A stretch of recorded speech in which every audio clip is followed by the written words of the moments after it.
within the church itself, I don't think I've seen a lot come across my fair share of preachers who I don't think believe in a higher power. I think they're just in it for the money and and political reasons.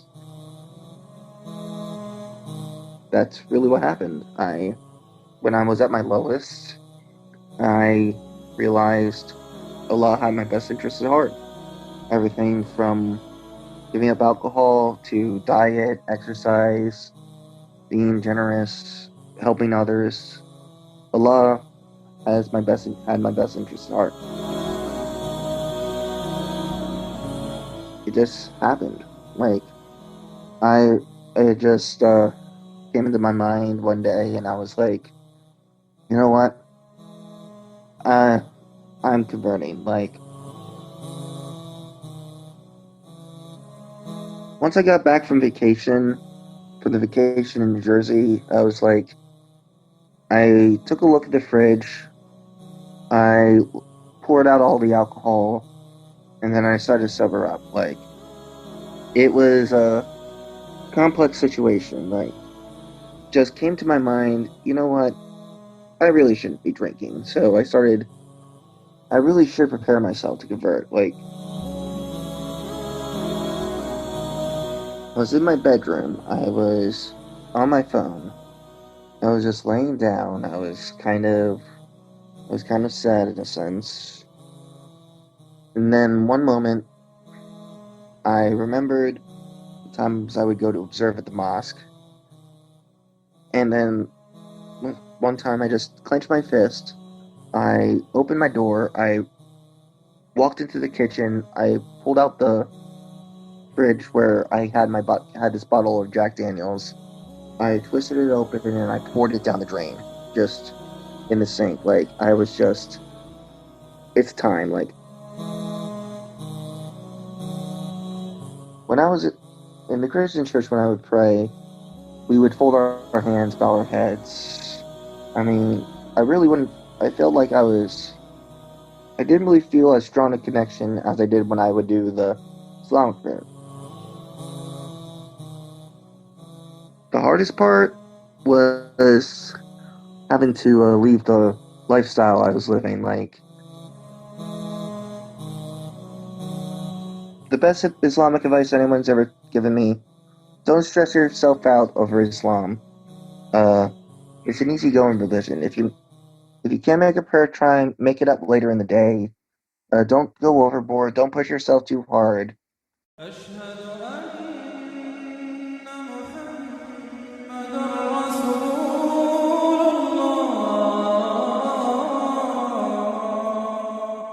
Welcome to the Becoming Muslim Onto Islam podcast. Today we have a special guest. His name is Andrew Linden. He converted last year, that was in 2019, that was a year ago. He converted at the age of 25. He's from Asbury Park in New Jersey, United States, but he currently lives in Athens, Georgia. Andrew is a student and a cook, and he loves video games and sports. And he also is passionate about helping the poor. Welcome to the show, Andrew. Assalamu alaikum, how are you? Walaikum salam. Peace be upon you too, Andrew. I'm great. How are you? I'm doing good this evening. Okay, great, Andrew. So tell us a little bit about yourself. Well, growing up, both my parents were United Methodist pastors. Growing up, I was exposed to Islam at a young age as because my parents would do interfaith dialogue with local masjids in the area. So a lot of times we would have dinner. We would get some food left over, and I would eat a lot. And I loved the baklava. Growing up, my childhood was very. We moved around a lot, so I have roots in. I've lived in rural areas. I've lived in urban areas, suburban areas. A lot of my friends come from different walks of life. So yeah, I didn't live in like one place. I've had been exposed to various different backgrounds and beliefs my entire life. So after last year, I converted to Islam. It was a long journey. Okay, so you mentioned that your parents were pastors. What was the church again? The United Methodist Church. Okay, and can you explain their beliefs of God and the oneness of God? In the United Methodist Church, it's your standard Protestant church. They believe Jesus is the son of God, and your typical Protestant beliefs. They believe he died and was resurrected. They believe he believes in loving one another. They believe in attending church every Sunday, offering, loving thy neighbor, stuff like that's what the United Methodist Church believes. Okay, Uh, so and growing up, what were the main things that were causing confusion with you?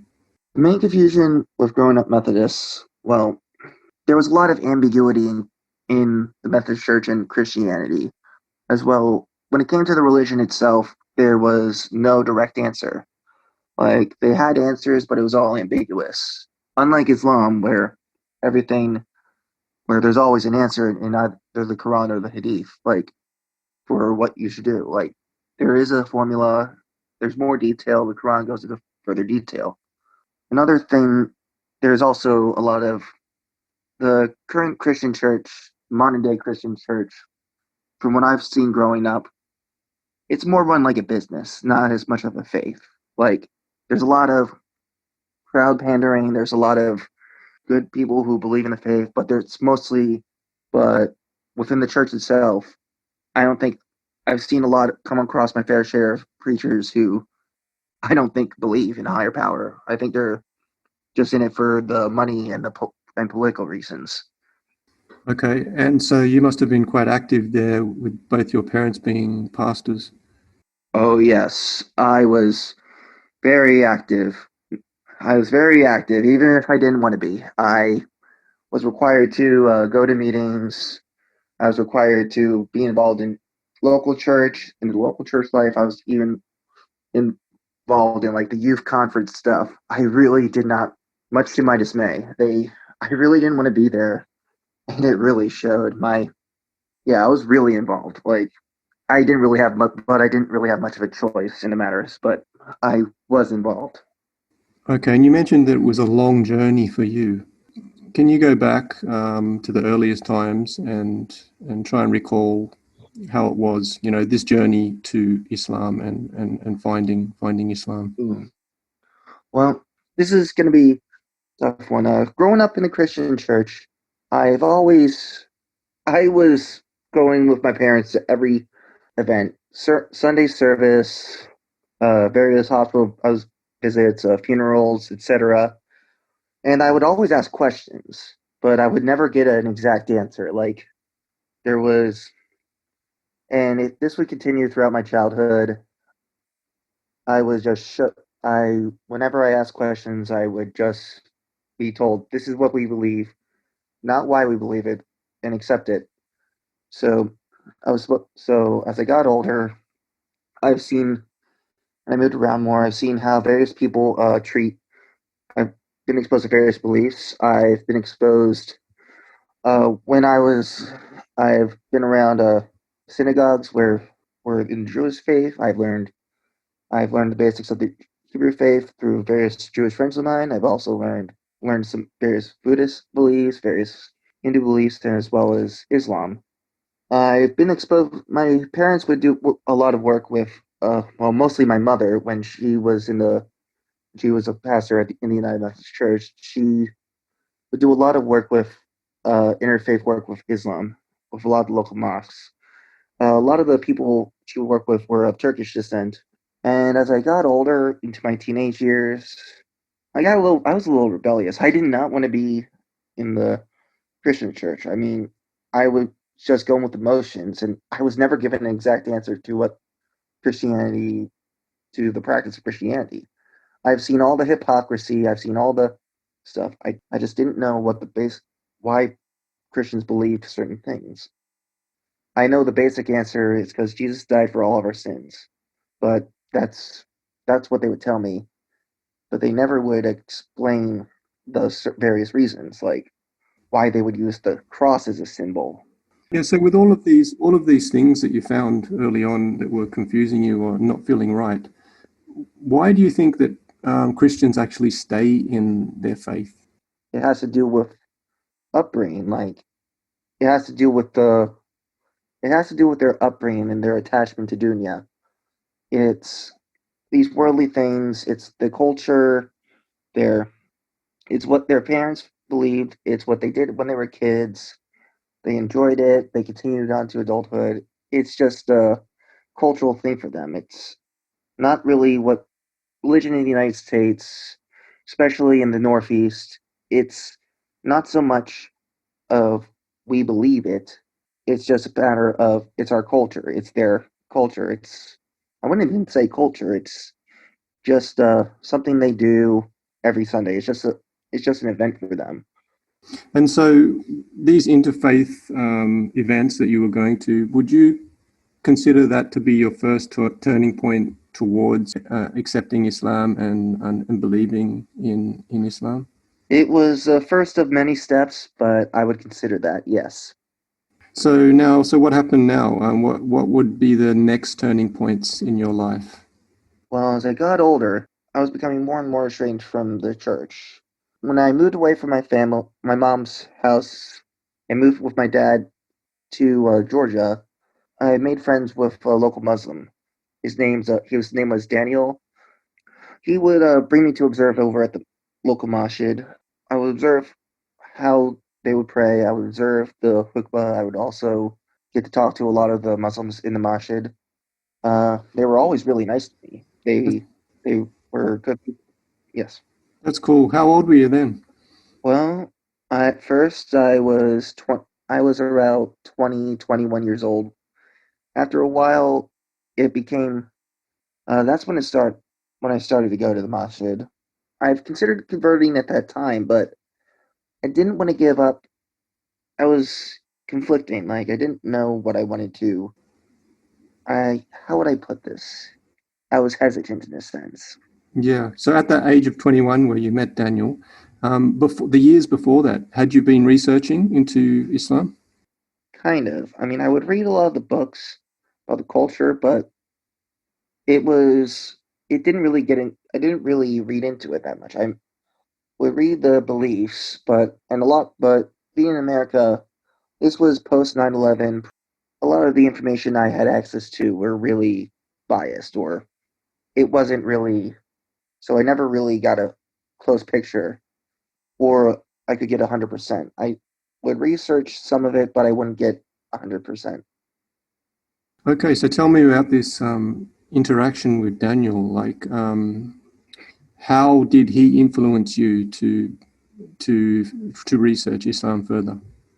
He would bring me to a lot of the events he was invited to at UGA. I involved a lot of the events at the MSA and the Justice for Palestine events. I would go to those events. I would get to interact with local Muslims and what they believed. I was given a lot of books to research, and to this day, I still keep a couple of them. I would look over it every now and then. It was really hard for me to convert. Like, how would I say? I was still going to a local Christian church at the time. I didn't know if I wanted. I didn't really know if I wanted to. I was really hesitant. Like it would have meant giving up a lifestyle that I was already accustomed to, what I was brought up with, in exchange for something else.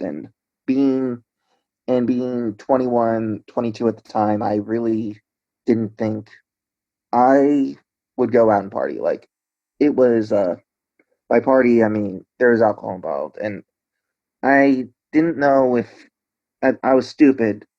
I don't drink anymore. I'm not embarrassed. I don't like alcohol. I think it's stupid, but at the time, it was. It's kind of part of the culture when you're that age. It's. I don't like it, but I frown upon it now.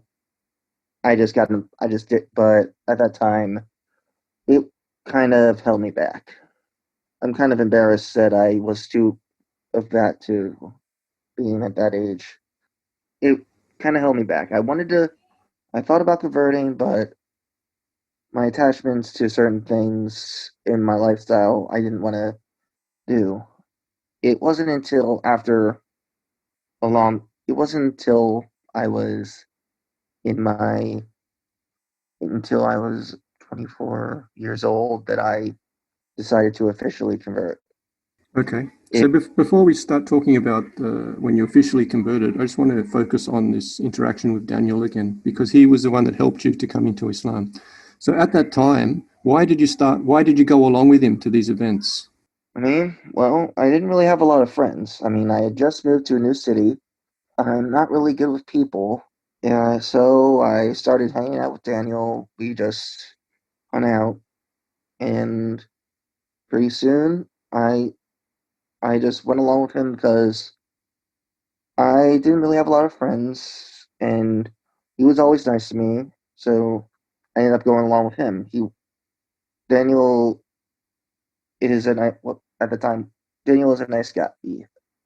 Daniel was a nice guy, so I decided to hang out with him a little bit.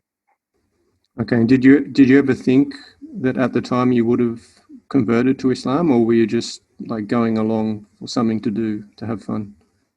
Well, at the time, didn't think about converting. I just wanted to spend time.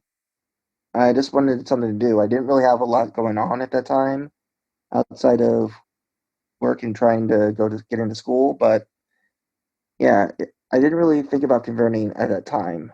I mean, it wasn't in. It came into my mind a couple times, but I didn't really. Again, I was hesitant to do so. Okay, so that period between 21 when you met Daniel and then when you converted around the age of 24, what were some of the major things that happened in there which helped you to accept Islam? It has to do with, well, before I was, I had, after my dog died when I was, I think 23, it, I became depressed. Like, I started to lose friends. I was kind of going downhill. I mean, Christian, and then after a while, I was overworked. I was working a lot, going to school. I was really a mess. Like, I was a mess. I was working long hours, not getting enough sleep. I was just going through the motions. It was not a happy time. It wasn't until then one day on vacation, I went to vacation up in New Jersey with my family and see my mother and my entire family. My mom comes from a very predominantly Catholic family, and when they have events, there's always alcohol involved. Growing up, I was never really a part of that thing, and I still didn't feel a part of that. Like, felt like all the drunken parties, it was just empty. And I felt like I was just there. Like, I didn't really, I really, I even felt like my own mother didn't even only wanted me there just because it was for her own selfishness. I didn't really, it was just bad. Like, and after that vacation, I decided, you know what? I gave up alcohol. I stopped drinking for a time, and then upon one day out of the blue, I decided to go to local masjid and officially take my shahada. It was just that was the final. That's what really that's really what happened. I When I was at my lowest, I realized the people closest, a lot of people I figured a lot had my best interests at heart. Everything from giving up alcohol to diet, exercise, being generous, helping others. Allah had my best interests at heart. Okay, and so in that period between when you were thinking about converting to Islam up to the age of 20, 24, 25, what other Islamic influences affected you? So we talked about Daniel.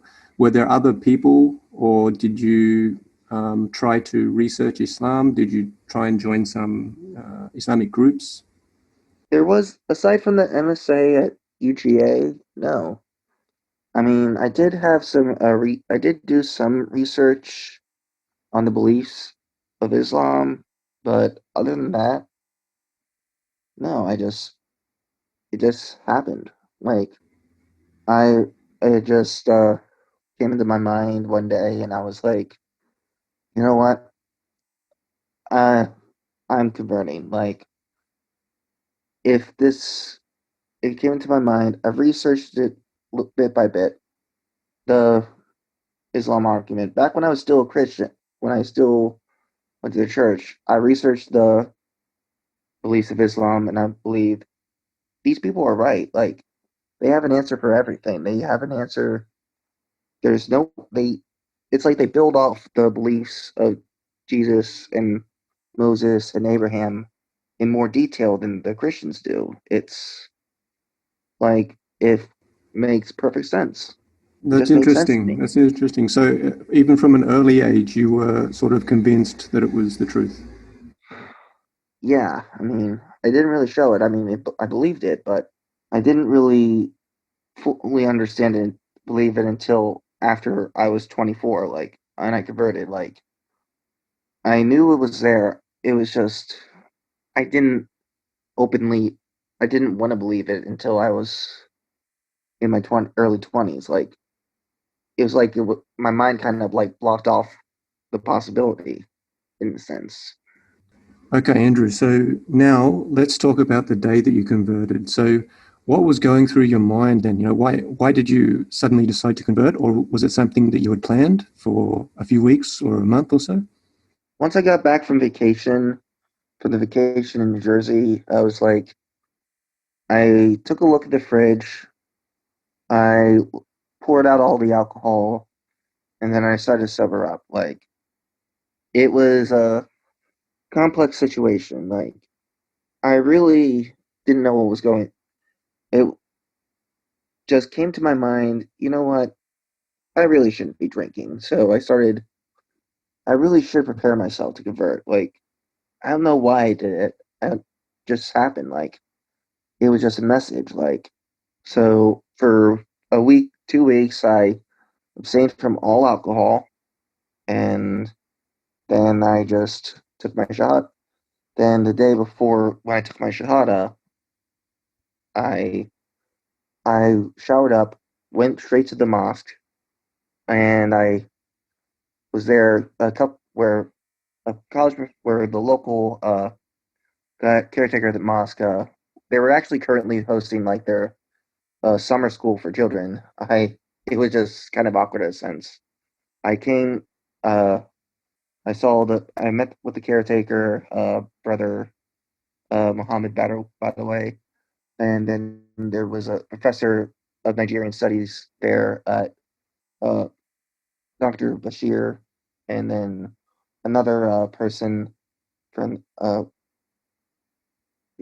it was Ahmed, brother Ahmed and brother Ahmed. They were who they were involved with the summer school. So I went there, took my shahada with them there, and that was really that was really it. Like, I that was the day of my conversion. I went to the mosque. It was kind of awkward. I just went, converted. They were asking me questions beforehand. Like, it was their summer school. So it was a little weird. Like, I was an outsider asking to take my shahada. So it was kind of awkward in a sense. They actually they were a little I could understand why the hesitance there was hesitating. Well, a month before that they got a, let's say, a dirty note, and me being a me being white, they were a little skeptical. But they I came and I took my shahada. So that's what happened. Like, it was it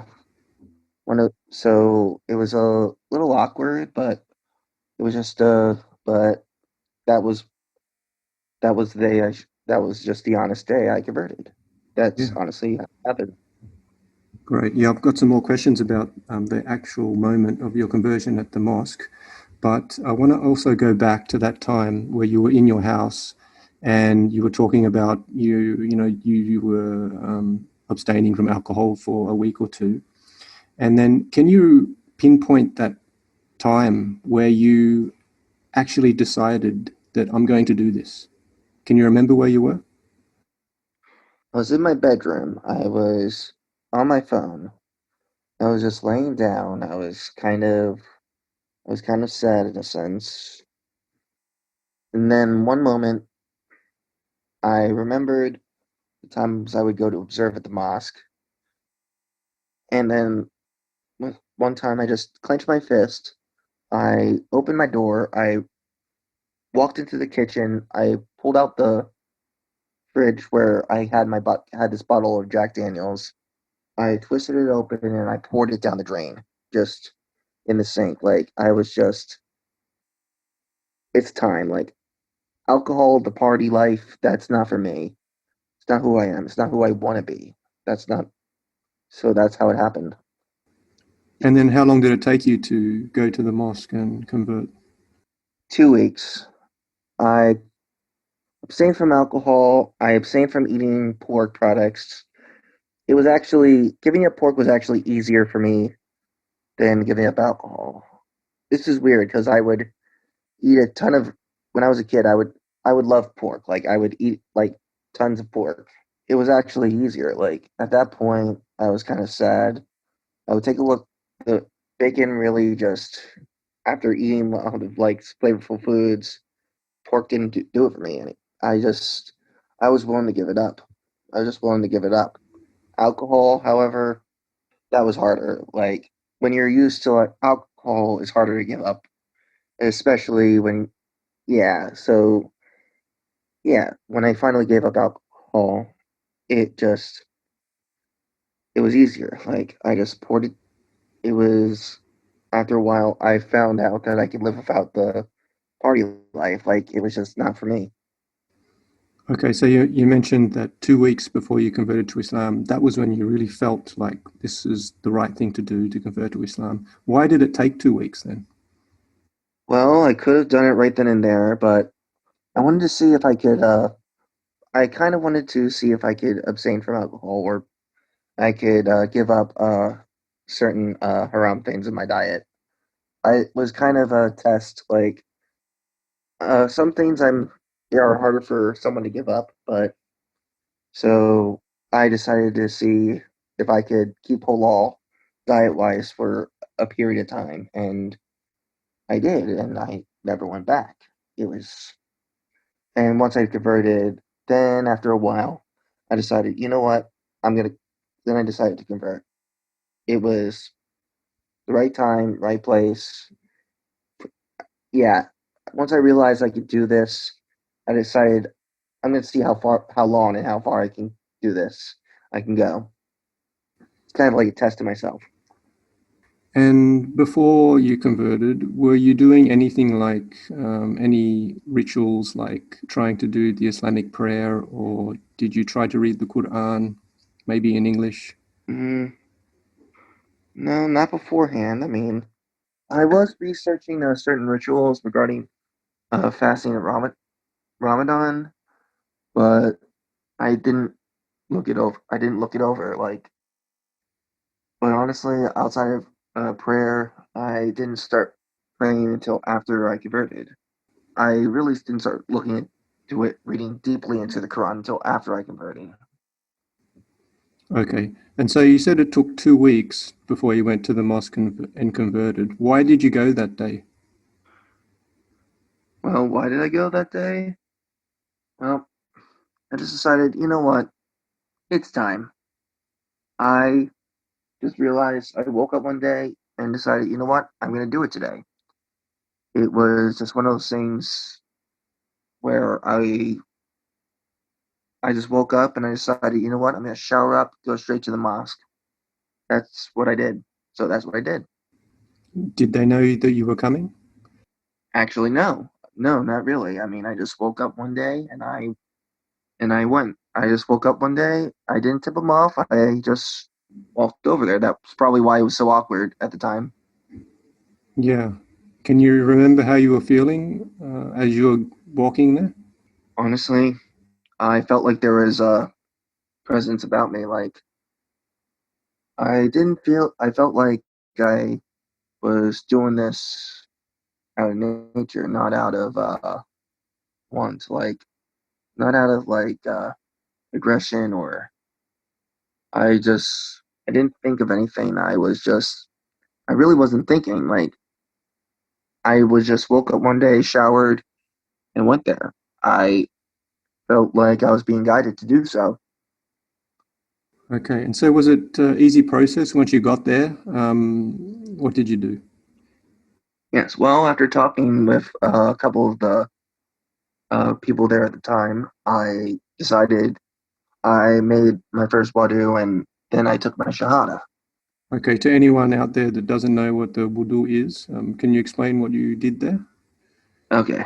Well, it's cleansing before prayer. Like you wash your, it's the you would wash parts of your body before you pray. I would wash my hands, my arms, the inside of your mouth 3 times, the nose 3 times, top of your head, the feet. It's a cleansing of sin. It's kind of like cleansing yourself with water because cleansing yourself before prayer. Okay, and you mentioned that they asked you some questions before you converted. What sort of questions were they asking? Um, how did I? Well, they were asking, how did I hear about the place? When did I decide to? Why did I decide to convert? I just and am I sure I want to convert? And I said yes. I felt like there was a presence among me, and I decided, you know what, I'm converting. I'm converting. So tell me about that moment when you actually officially converted. How did you feel then? I felt happy. Like I felt there was a present. I felt like there was a weight off my shoulders, in a sense. And so, at that time, did you really feel like a Muslim then, or did it take a few weeks or a few months to really feel like that you were actually a Muslim? It was. It took some time. Like, it took a lot of time. Like, it would take longer time. I would have to. It took a few days. It took some time fasting and going to the mosque, reading the Quran, and understanding various going to lectures and that I to really feel like a Muslim. But it took, yeah, I mean, it took time. Like Can you it took more. pinpoint a time? Can you remember a time where you actually thought to yourself, "Yes, this is correct. This is how I feel. This is what I want to be, and this is the best. I've done the right thing." Well, it was after I fasted for a week. Like after a few days of fasting, I decided to. I felt good about my body felt better. Like it felt a greater appreciation for life. It felt I felt a greater appreciation for the world and other people. Like by quelling the passions during the day by day, I felt a greater appreciation for life and self. Okay, you're talking about the Ramadan fast. No, I didn't get the chance to. No, I'm actually talking about. It was just a normal fast that I did for myself. I mean, yeah, I did the Ramadan. I My first Ramadan was actually this year. It was hard. It was harder for me this year. Like I was working full time, so I really couldn't break fast fully. But when I would break, however, I mean, fasting has always been harder for me because I am hypoglycemic. I have problems with my blood sugar. Like I would, if I don't get enough blood sugar in my system when I inevitably break fast, I would get migraines and I get really sick. So, alhamdulillah, I was able to finish it, but it was a tough journey during Ramadan. It was tough, but I felt good, but I felt better. Okay, and tell me about that fast that you were doing earlier, the non-Ramadan fast. It was sort of like a form of detox for you. Tell me how you were feeling through that. It was the non-Ramadan fast. It was kind of a test that I put myself through. I wanted to I wanted to see if I could do it. I could live the halal life. I mean, if I could do it. It was more of a test I wanted to do to myself to get closer to Allah. That's really why I did it. I wanted to test it's more of a test I would put for myself. Okay, and how did it make you feel? It made me feel good. I mean, there are times when I would fail to break where there are times where it got hard, but as I kept doing it, it got easier. So over time, I would fast, and when I would break fast, I would pray. It was easier for me. Like, as I got over time, fasting became easier. Okay, and you mentioned that you were praying as well. So tell us a little bit about that. How did you learn, and what sort of guidance did you get? Was it Did you learn all yourself, or were there people at the mosque teaching you? A little bit of both. I mean, there was some research online about how to pray, but there was also going to the mosque and learning Al-Fatiha and some other prayers to recite during prayer. It was over that. But once I did that, so it was a combination of both. But once I started praying, I just kept to it. Wasn't easier, but over time, because well, I'm not really good with learning languages. I barely speak English, and I've grown up speaking, and I'm not really the best when it comes to communicating. So, I mean, learning a new language, it was hard. It was hard, but over time, it got easier. Like the more you do it, the more you research, the more you learn, the easier it becomes. Yeah, most definitely. That's right. Yeah, over time it will get even better for you. So tell Yeah, me some of the benefits that you gained from praying. I felt a closer connection to God. Like when I was in the Christian church, when I would pray, we would fold our hands, bow our heads.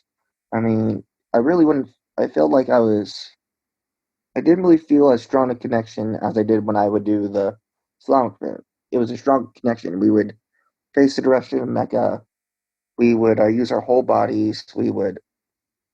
I actually felt a presence when I would use my whole body. It was easier that way. I actually felt Allah's presence more so than I did when I would pray as a Christian. Like that was just it was. There's something about praying in Islam that brings you close to that gives a certain presence to Allah has a stronger presence with. Okay, any other benefits that you found from praying? Physically, flexibility. Like it was, my body felt better afterwards. My body would feel a little bit better afterwards. I felt, uh, bending over. I mean, I felt better. My body felt better afterwards. In a sense, like when you bend over, it would stretch out your back, stretch out your. It was.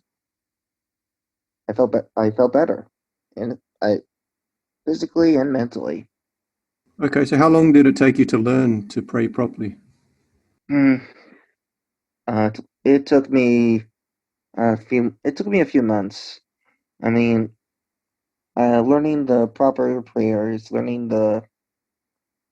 what to say, when to say it, I and learning the prayer times. I it took me a while. To this day, I still struggle to. I mean, I still struggle with prayer, but I I always try to do better. Every every struggle I consider a challenge to beat. Okay, and so what has been the most enjoyable parts of converting to Islam for you? Would have to be helping. Would have to be the times I would volunteer to help feed the poor. Like helping others, helping others actually makes me feel good. I know I'm doing a good thing. I know I'm doing a good deed, and just helping others, just volunteering, whether it be at a homeless shelter or a soup kitchen, etc. I always felt it made me feel good. There's just something that was enjoyable about helping others. Okay, and what have been the easiest parts for you? Easiest parts. Ooh, there really were no easy parts. Um, just embracing, trying to embrace Islam. Like, it's a beautiful religion. That was actually the easier things for me to do. Like, embracing the religion itself was better for me. And your knowledge of Christianity, did that help? Christianity and Islam are very similar. The only They have similar philosophy. They have the same philosophy of helping others. They have very similar uh, beliefs. Only difference is has to be the basic theological practice, theology. Like Christians believe in the Trinity, there's God, the Father, the Son, the Holy Spirit. Islam, and then there's like a bunch of a hierarchy, etc. But and they're very and their practice is very different as well. But the basic belief of helping others, doing good, that's that's where they're similar. That made it easier for me. Like I understood the basic message and goal for Islam easier. It was just the practice, the ethical practice that was that I really didn't have a full grasp on. Okay, and you said that, most of it was hard, all of it was hard. Can you tell us the hardest parts from that? The hardest part was having to leave the lifestyle I was living. Like to this day, I still have trouble abstaining from that lifestyle. It's like I have to work I have to work with these people. I have to work. I have to be around these people. I have to I have to be amongst dunya. It's really not, but it was harder to give that up. It was also difficult to tell both my parents. I ended up telling my father via text message instead of telling him in person. It was that was actually harder for me. Like actually giving up and giving things up, like giving certain aspects of my life up that I've become accustomed to. That was the most difficult. Like I wouldn't go out and party anymore. Uh I wouldn't be able to do various things that other people would enjoy that I used to enjoy, but yeah, but when upon giving that up, I found new things I loved. I found that were much more fun, more much more rewarding. That was upon sacrifice, I gained a reward. Yeah, I totally agree with you there. That's exactly how I felt as well when I converted. That every time I left something that was hard to leave, later on I'd find that there was things coming in that were so much better. For example, the sweetness of the prayer and sweetness of faith. So you mentioned your parents earlier, and that was a hard part. Can you share with us how they took it? Ooh, okay, yeah, of course. Well, my mom took it very well. She was actually thrilled in a sense. She even offered to put me in touch with a colleague of her, a friend and colleague of hers at the University of Princeton, a professor, another professor of Islam. My father, he was a little indifferent. Like, he would constantly try to tease me, like, bring home pizza with pork on it. He was a little indifferent towards it. He kind of just decided, you know what, he's gonna do it. Might as well just let him. He wasn't accepting nor like he was neither for nor against it in a sense. Okay, that's great. So it sounds like they were not really that negative about it.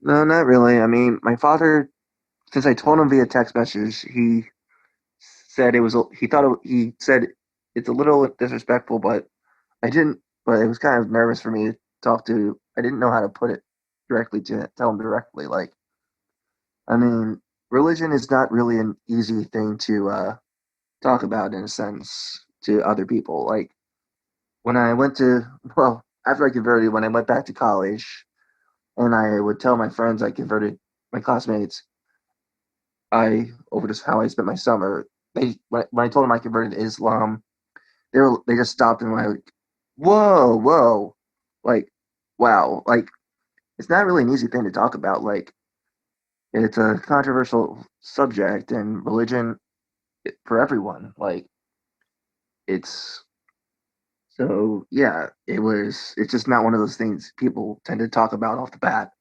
Okay, and how did your friends react? Did they still want to associate with you? I mean, yeah, sure, they did. Like, I mean, a lot of them, some of them didn't care. I mean, some of them asked why I was, but anyway, we still associate. I still associate with them. Like, I play video games with them all the time. I mean, a lot of those guys, I mean, they grew up Christian or they were atheists, but they really didn't care about religion. Like, they really weren't 100% Christian. Like, they weren't really too big. I wouldn't say 100%. They weren't 100% Christian because they were Christian. They just didn't really. Uh, they weren't totally invested in faith, in a sense. Do you think any of them would convert to Islam? I mean, anyone could convert to Islam. I mean, any of them could. Would they? I mean, it takes time. It takes patience, but if they, but hopefully, it one day, inshallah, they'll see the light. I mean, everyone's capable of converting. Ooh. Okay, Andrew, so let's move on now. So now that you've been a Muslim for a while, tell me about your interactions with Muslims and with Islam. Have you found anything hard to adapt to, or some strange things that that just didn't feel right? Well, when I would go to the local masjid, I really didn't. I really wasn't. As a white Muslim, I was a little indifferent. Like, it was a little peculiar seeing a white Muslim in the masjid regularly. So, I mean, there was little things I would do. It was kind of like little things I would say and do would even if other Muslims were doing it, it would I would it would kind of be worse for me. Like, I mean, I did experience that sort of thing, but really, I felt acceptance. Everyone's really accepting. I mean, I always would fly more towards the crowd, towards like the crowd of converts. Like, I was better associated with the. I was always in better conversation with other converts, like various African American converts. My friend Daniel, who's Hispanic, and even other white converts and other. Though I would fall more with those with that crowd. I would associate with them, and or even non-converts like my friend Ahmad, who I used to work with sometimes, and my friend Shaw from Indonesia. Well, no, wait, he was from Malaysia. No, wait, I think it was Singapore, but never mind. Uh, he he was. I would fall more with people I would know. I was more comfortable around, but that was a crowd I would hang with. But I would talk to. I was more involved with, but really, I would interact with better with other converts. I never really got along with. I never really would talk to like the people who grew up Muslim, like, or when I did, it was mostly people who were involved with the other students at the university. Those were the people I would talk to. Those were the brothers I would talk to. Okay, and were there any etiquettes or protocols that you learnt at the mosque or hanging around Muslims that were hard to get used to? Oh yes, and to this day, I still well, other there were etiquettes like being clean, where outside of cleanliness and wearing making sure your body's fully covered in the masjid. Uh, other than that, mm, I wouldn't say they were hard for me to follow, but I would do them. But over time I would learn it. Like, I mean, when I was done praying, if I were to get up while other people were praying afterwards, it was hard. Like, if I were trying to get up or move when I that was an etiquette I had to learn. I had to wait till last minute for the till the brothers were done praying and before I could leave the mosque. That was really the hardest etiquette I had to learn. Okay. And so you said that you were hanging around the other converts there at the mosque. So tell me a bit about that.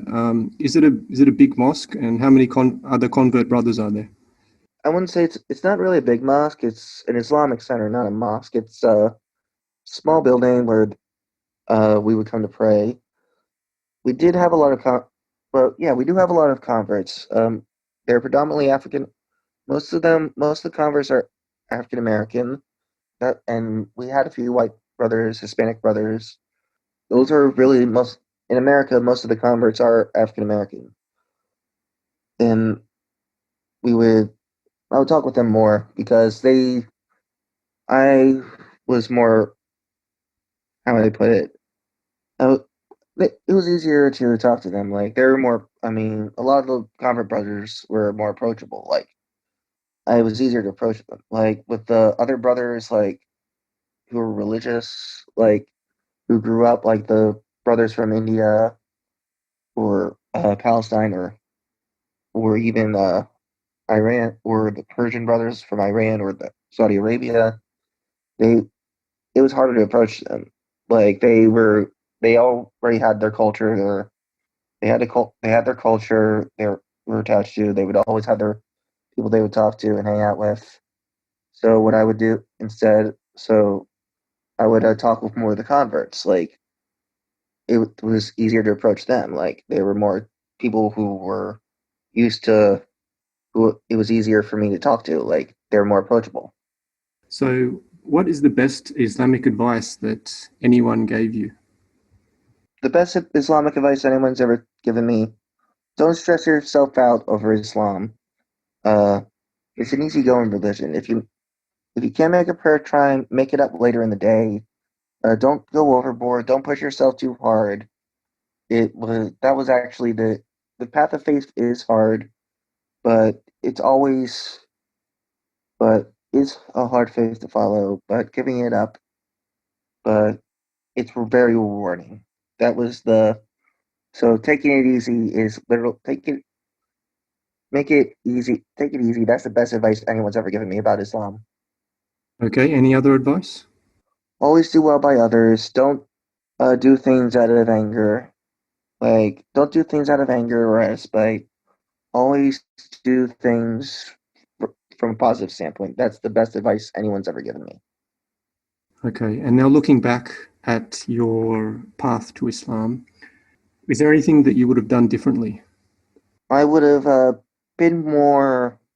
I would have actually anything differently. I would have alerted the mosque. I would have re- done more thorough. I would have been more thorough with my research. I would have been more thorough with my conversion, but instead of just showing up on the fly. But other than that, I would have wish I could would have been more thorough. And And also, now I've got a hypothetical question for you. So, imagine that you can have a billboard in the busiest place in America, and you can put your message on that billboard, which is inviting people to Islam. What would your message be? well, the busiest place would be probably Times Square, New York. I would say the hardest path is the most rewarding. Convert to Islam. That's what I would say. And so, the last question I'll have, and we'll use this as a conclusion. So, what advice would you give to anyone who's thinking about converting to Islam, and also give them some action points to take in the next 2 weeks or 1 month? Do some research. Always try to test yourself. If you're really serious about converting, test yourself first. You always have to put yourself. You should go in. You shouldn't go into this like Leroy Jenkins in a sense. I just you always want to. You have to prepare yourself. Take steps over time before you officially take your shahada. Take your time. Be patient. Do your research. Test yourself before you officially take your shahada. Thank you so much for coming onto the show and sharing that. I really enjoyed talking with you today, and your story is inspiring, and I hope people get inspired by it. Thank you. I appreciate it. I'll see you inshallah, brother. Okay, Andrew. Assalamu alaikum. May the peace of God be upon you. Walaikum salam, and also to you, sir.